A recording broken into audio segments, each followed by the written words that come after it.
Hi hello guys. അപ്പോൾ നമ്മുടെ ഇടുക്കി സീരീസിലെ ലാസ്റ്റ് വീഡിയോ ആണിത്.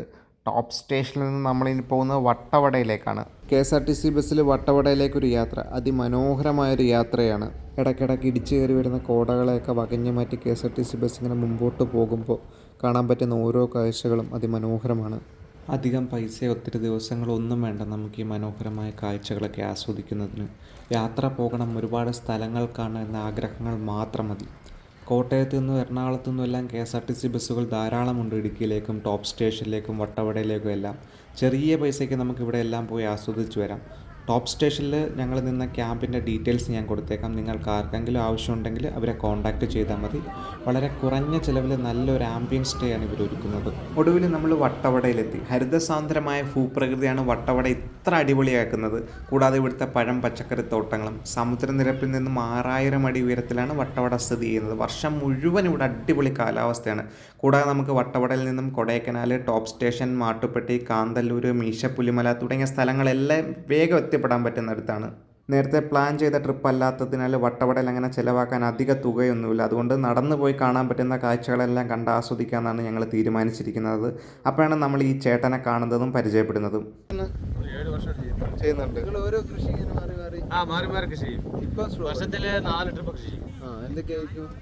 എല്ലാ ഉരുളക്കിഴങ്ങ്, ബീൻസ്, വെളുത്തുള്ളി എല്ലാ ഐറ്റംസും ആണ്. ഇപ്പോൾ ഗ്രീൻ ബീൻസ്, സ്ട്രോബെറി, ബ്ലാക്ക്ബെറി ഇതൊക്കെയാണ് സീസൺ. വട്ടവടയിലെ ഒരു കർഷകനാണ്, ശിവകുമാർ എന്നാണ് പേര്. വട്ടവടയിൽ എന്തെങ്കിലും ആവശ്യമുണ്ടെങ്കിൽ വിളിച്ചാൽ മതിയെന്ന് പറഞ്ഞ് തന്ന നമ്പറാണ്. നിങ്ങൾക്കും എന്തെങ്കിലും ആവശ്യമുണ്ടെങ്കിൽ ബന്ധപ്പെടാം. പുള്ളിയുടെ സ്ട്രോബെറി, സൂര്യകാന്തി പാടങ്ങൾ കാണുമെന്ന് പറഞ്ഞ് ഞങ്ങളെ ക്ഷണിച്ചു. എന്നാൽ പിന്നെ അങ്ങോട്ടയക്കം യാത്രയെന്ന് തീരുമാനിച്ചു. വിളവെടുക്കാൻ തയ്യാറായി കിടക്കുന്ന സൂര്യകാന്തി ചെടികൾ നല്ലൊരു ഫോട്ടോ പോയിൻ്റാണ്. ഫ്രീ ആയി തോട്ടം കാണിക്കുക എന്നത് മാത്രമല്ല ചേട്ടൻ്റെ ലക്ഷ്യം. വരുന്നവരിൽ ആരെങ്കിലുമൊക്കെ സാധനങ്ങൾ വാങ്ങിയാൽ അതും ഒരു ബിസിനസ്സാണല്ലോ. നല്ല ഫ്രഷ് സ്ട്രോബെറി ജാമും വൈനും എല്ലാം നമുക്കിവിടെ നിന്ന് വാങ്ങാൻ കഴിയും. പഴുത്ത് കിടക്കുന്ന സ്ട്രോബെറി തോട്ടങ്ങൾ ആദ്യമായാണ് ഞാൻ കാണുന്നത്. കൗതുകത്തിന് ഒരെണ്ണം പറിച്ച് തിന്നുകയും ചെയ്തു. നല്ല പുളിയായിരുന്നു. ഒരുപാട് സഞ്ചാരികളാണ് വൈനും ജാമും എല്ലാം വാങ്ങുന്നത്. അങ്ങനെ കൂടെ വന്ന അതിലും എന്തൊക്കെയോ സാധനങ്ങൾ വാങ്ങി. ഒടുവിൽ കുറേ ഫോട്ടോസും വീഡിയോസും എല്ലാം എടുത്തിട്ട് തിരിച്ചു പോകാമെന്ന് കരുതി. വട്ടവട ടൗണിൽ എത്തിയപ്പോഴാണ് ഒരു KSRTC ബസ് കിട്ടിയത്. അതിൽ തന്നെ തിരിച്ചു പോകാമെന്ന് തീരുമാനിച്ചു.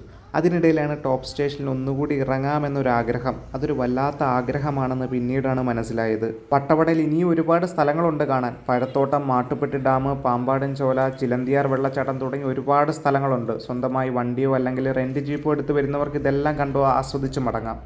അങ്ങനെ ഒരാവശ്യവുമില്ലാതെ ടോപ്പ് സ്റ്റേഷനിൽ ഇറങ്ങി കാഴ്ചകളെല്ലാം കണ്ടു നിന്ന് അടുത്ത ബസ്സിൽ തിരിച്ചു പോകാമെന്ന് കരുതി നിൽക്കുമ്പോഴാണ് ഞങ്ങൾ ആ സത്യം അറിയുന്നത്. ഇനി അടുത്ത ബസ് വൈകിട്ട് 5:30 ഉള്ളൂ.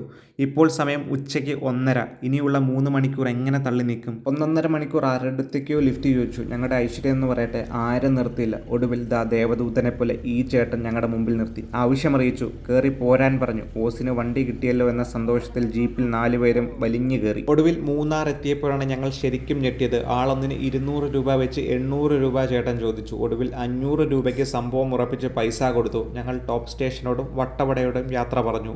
അങ്ങനെ 8:30 ആയപ്പോഴത്തേക്കും എറണാകുളം എത്തി. അനന്തുവിന് കോഴിക്കോടേക്കാണ് പോകേണ്ടത്, ഞങ്ങൾക്ക് കൊല്ലത്തേക്കും. അപ്പോൾ അടുത്ത യാത്രയിൽ കാണാമെന്ന് പറഞ്ഞു അവനോട് ബൈ ബൈ പറഞ്ഞു. അപ്പോൾ ബൈ ബൈ ഗൈസ്.